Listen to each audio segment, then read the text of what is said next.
Bismillahirrahmanirrahim. Assalamu alaikum viewers. Welcome to our product pricing condition analysis, in which we have showed you different aspect of it, in which the calculations are done in different manner, and but the same result is arrived. Means we wanted to get for a given transaction date the product's current price at this, as well as the last month, same day on the last month. If you are standing on, if you are at the moment on 1st of July, then you would need the 1st of June status of this product's pricing condition. Okay? What was the price of 1 month back? Okay. So this is the vital cell, which is important, and which is calculated through a formula. It is using a date function. Yeah, date function. The date formula has 3 components, the year, the month, and day. So the year is the year of E2, means so which is further, means it means this formula is dependent on E2, not directly to this, but E2, right? So whatever is the year of here, the date here, then the date mentioned in here, so it is going to take into the consideration of that date only. Okay? So the year of this will be 2023. Okay, in some cases it may be different, although where there is a year change, right? So where the two dates, the previous month is not only that the month is different, but the year is also different. So that in that situation this will work. Okay, then because it is working out, first of all, 1 day before, so before the 1st of the ongoing month, so it takes the last month's end date, and then it calculates it the same date on this month, right? So this is the formula in which the date function is used. It is taking into consideration the year of E2, not here, not B2, on E2, right? This is very important to understand, right? And then month of E2, right? Not B2, it is E2, okay?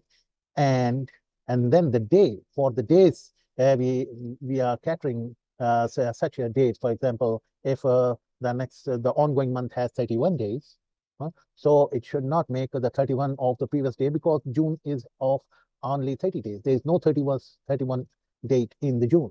So that's why it is checking if the day of this day is greater than the last month date of the previous month, then it is going to put the previous month's date as the date, that is 30. It is going to take the 30 in here, right? E2 will be taken. Otherwise, it will take the day of B2. So since this is first, so it is going to take the day of B2, means that is first. Okay, so the first July will become 1st June, right? 3rd July will become 3rd June, right? When you say 9 July will become 9 June, that's fine. But how about the 31st July, where it should become 31st of June? There is no 31st day, so it is automatically taking it to the respective, the last day of the month. So last day of this month, last day of the previous month. So this is the formula that makes sure that your the last month's respective day is appropriately calculated, on the basis of which the last month sale price is going to be looked up, right? And the looking up is using the sale price, and both prices are being looked up using the single common function, that is sales price. Only the dependent cell coordinates are going to be changed. While taking the current price, we are taking into consideration the B, that is the transaction date. Whereas while working out the last month's sale price, we are not taking the B, we are taking into the consideration of F, right? We are taking into the consideration of the column F. So this is the respective day last month, right? So this is going to be looked up to bring this figure, right? So let's see let's see, for example, Charlie. The product Charlie has multiple conditions, right? So you can see the multiple conditions means in the TP, if you go to TP, you have this Charlie, you have 2 pricing conditions. You have $12 and $14.54, right? $12, and $14.54. As soon as it enters into August, the new price comes, whereas the last month same day last month. The 3rd of August would be 3rd of July, and it is looked up using the same formula, and it gets you the last month, right? So this is the beauty of Microsoft Excel, which allows you to make the customized functions of your own. So giving you a great liberty to do whatever your complex calculation you may have, and you use your own function to work out the appropriate price, right? So this is, so let's see one more thing. For example, let's go to see M. This is the 3rd product we would like to analyze.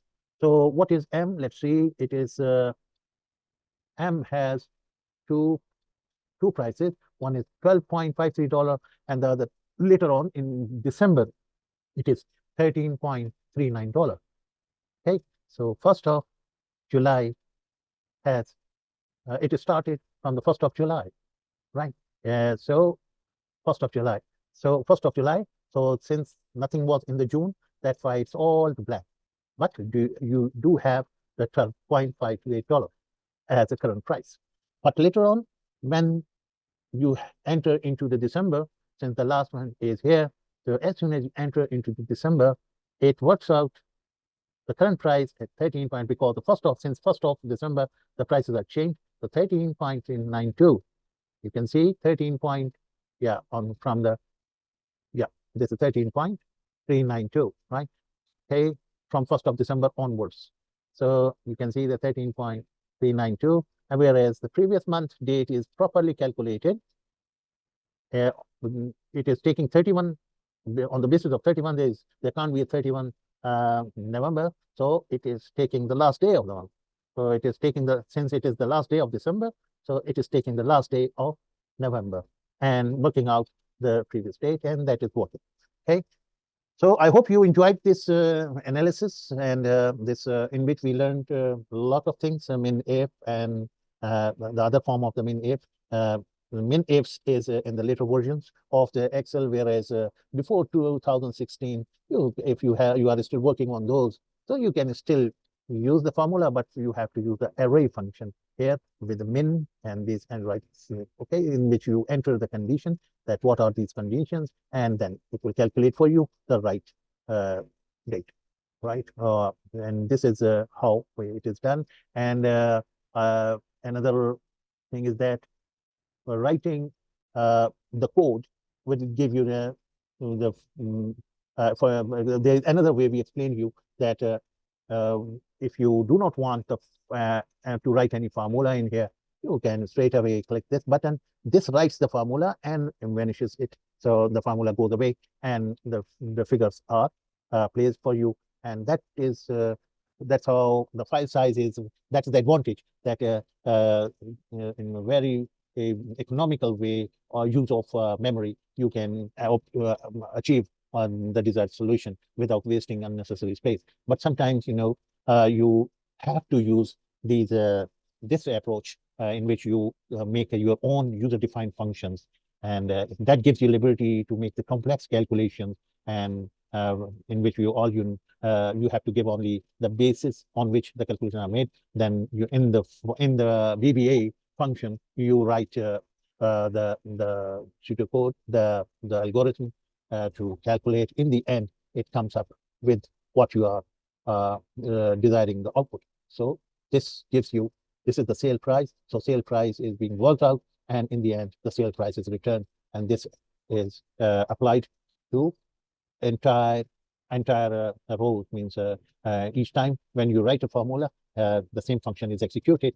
and the result is presented, keeping in view considering the coordinates, the arguments which have been provided. So this is a wonderful way of utilizing the Excel power to work out your desired solution. So there are numerous ways. Excel also provides you, if that service is that's best, but if you want to do it using VBA, so you have two options. Either you write the code as we have written in here. I show you here. For example, you go to edit. Yeah, this is the code which we wrote, and it clears everything and just writes the it brings the result, and in the end it paste to special. You see it is saying it is copying and then paste to special value paste and removing everything and leaving the results with you to work on. Okay, so this is also an option. So we have shown you multiple options to come up with the same results, and the idea was to introduce you with the development of the functions, yeah, which are very not much people you would see that they are doing it, but if they do, that would make their life very easy, very comfortable, very easily they can do, and they can do the fireworks in their career, and they will that would increase their productivity and efficiency. Okay, I hope you enjoyed it. Thank you very much. See you in our upcoming videos. These are for your interest, and I hope you have an exciting time there, and your support is needed for me, and that is a great treasure for me, that you like it and forward it and share it. Thank you very much for your support.